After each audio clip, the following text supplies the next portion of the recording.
શાસ્ત્રો પુકારી પુકારીને કહે છે કે રામ મિલન કે કારણે જોતો ભયો ઉદાસ, તુલસી સંગત શોધી લે રામજીનો કે પાસ. સંતરી પાસે જવાથી બે વસ્તુ મળે, એક તો લાડવાઈ મળે, બીજું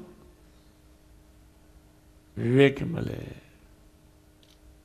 આપણે વિવેકી થવું છે. આંખ યોગ્ય જોતી થાય, કાન યોગ્ય સાંભળતા થાય અને જીભ યોગ્ય બોલતી અને ખાતી થાય. એટલે સત્સંગ, સંતો સાથેની દોસ્તી એટલા માટે. બસ અહીં શુભ વિચાર પ્રગટાવા છે, એક ગંદો વિચાર ના જોઈએ.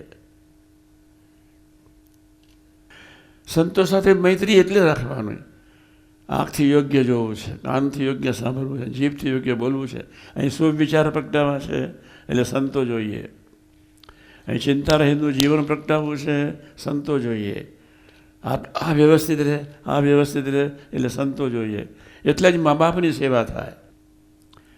સંતોનો સથવારો હોય તો આટલું વિવેકી થાય. સંતોનો સથવારો હોય તો આત્માની યાત્રા પ્રભુ તરફ ચાલે. સંતોનો સથવારો હોય તો જન્મ મરણને ગર્ભાના તાસમાંથી મુક્તિ મળે. સંતોનો સથવારો હોય તો હઠમાં નિશા નીકળી જાય. 1 જાન્યુઆરી યાદ રાખજો. 1, 2, 3 જાન્યુઆરી 31મી રાત્રે આવી જજો તો એ ચાલશે. ભારતના 5 મહાન સંતો હરિનામ સુખડા આવે છે. સત્યવેદાંત સ્વામીજીનો લાભ મળશે, મોરારી બાપુનો લાભ મળશે, વૈષ્ણવ આચાર્યનો લાભ મળશે, મુનિજીનો લાભ મળશે, જૈન આચાર્યનો લાભ મળશે. 5 અદ્ભુત સંતોનો લાભ મળશે.